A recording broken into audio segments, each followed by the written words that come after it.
Very happy with the scrimmage. You know, I was telling the players when we just scrummed up there that been in this league a long time, and usually that first scrimmage you don't see as much execution as we saw today from both sides of the ball plus special teams.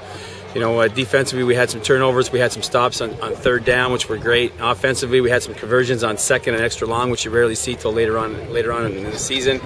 And you know, we scored, we moved the ball, and we stopped each other. So I thought that was excellent. Now a little bit of fisticuffs. I guess that you didn't want the guys hitting, but obviously guys are trying to make the team. Your thoughts on a couple of the fracases we saw?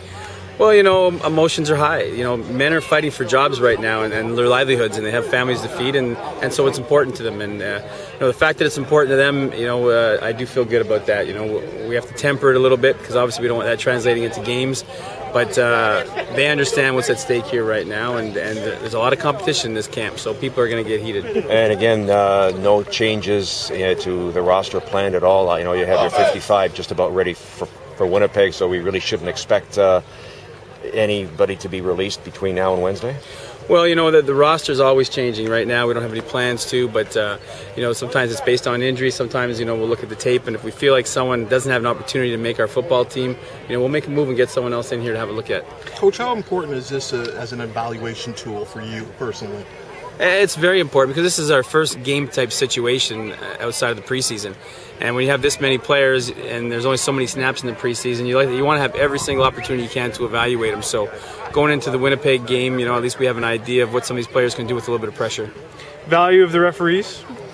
Extremely important. They start to see how important it is. Penalties are, you know, we chart penalties at practice, but now they have people actually calling it. And more importantly, they see what the ramifications are for penalties. They see where the ball gets moved in and out of field goal range, where people get first downs. So that's the important part. Speaking of field goals, it must be nice to have a guy that can, without any effort, nail a 52-yarder and go home like it's another day in the park.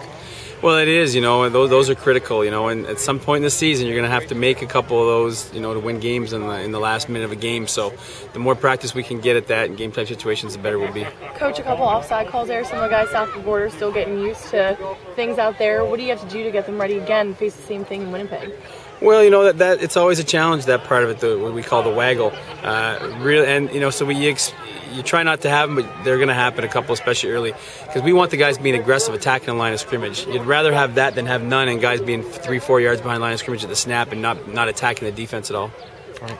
Let's go. Thank you. Appreciate it. Okay. But guys, with the Quinton right over here.